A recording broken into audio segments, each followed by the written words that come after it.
తెలంగాణ ప్రభుత్వ విప్ బీర్ల ఐలయ్య ఇంట్లో ఓ వ్యక్తి ఆత్మహత్య చేసుకోవడం కలకలం రేపింది. బీర్ల ఐలయ్య ఇంట్లో వ్యక్తిగత పనులు చేసే గంగమల్లు రవిగా గుర్తించారు. బీర్ల ఐలయ్య నివాసం 3వ అంతస్తులో రవి ఉరివేసుకున్నాడు. అర్ధరాత్రి రవి మృతదేహాన్ని భువనగిరి ఏరియా ఆసుపత్రికి తరలించారు. మృతుడు రవికి భార్య, 2 ఆడపిల్లలు ఉన్నారు. ఆసుపత్రికి వెళ్లి రవి కుటుంబ సభ్యులను బీర్ల ఐలయ్య పరామర్శించారు. రవి ఆత్మహత్యకు గల కారణాలు తెలియాల్సి ఉందన్నారు పోలీసులు. రవి ఆత్మహత్యపై బీఆర్ఎస్, బీజేపీ నేతలు అనుమానాలు వ్యక్తం చేస్తున్నారు.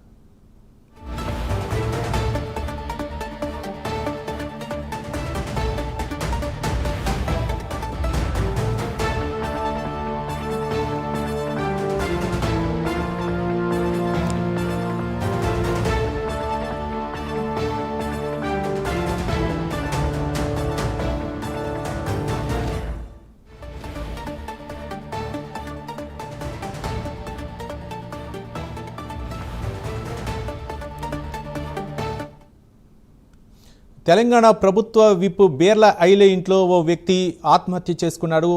ఆత్మహత్య చేసుకున్న వ్యక్తి రవిగా గుర్తించారు. అయితే 3వ అంతస్తులో నివాసం ఉంటున్న బీర్ల ఐలయ్య ఇంట్లో నివాసం ఉంటున్నటువంటి రవి ఆత్మహత్యకు గల కారణాలేంటి? ఒక పక్క బీజేపీ నాయకులు, బీఆర్ఎస్ నాయకులు కూడా దీనిపై అనుమానాలు వ్యక్తం చేస్తున్నారు. దీనిపై మరింత సమాచారం మా కరెస్పాండెంట్ శంకర్ అందిస్తారు. శంకర్, ప్రభుత్వ విప్ బీర్ల ఐలయ్య ఇంట్లో వ్యక్తి ఆత్మహత్య చేసుకున్న ఘటన సంచలనంగా మారింది. బీర్ల ఐలయ్య ఇంట్లో వ్యక్తిగత పనులు చేసి గంధముల రవిగా అయితే గుర్తించారు. బీర్ల ఐలయ్య నివాసంలో 3 అంతస్తుల పైన ఉరేసుకున్నారు రవి అనే వ్యక్తి. అర్ధరాత్రి రవి మృతదేహాన్ని భువనగిరి ఆసుపత్రికి అయితే హుటాహుటిగా తరలించిన పరిస్థితి కనపడుతుంది. మృతుడు గతమల రవికి భార్య, 2 పిల్లలు ఉన్నారట్లుగా తెలుస్తుంది.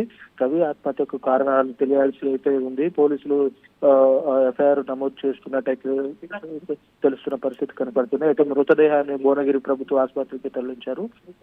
ఆసుపత్రిలో రవి కుటుంబ సభ్యుల్ని పరామర్శించారు ప్రభుత్వ విప్ బీర్ల ఐలయ్య గారు. అయితే రవి ఆత్మహత్య వెనక కారణాలు ఏంటి అని చెప్పేసి పోలీసులు అయితే దర్యాప్తు చేస్తున్న పరిస్థితి కనపడుతుంది. Right, thank you Shankar.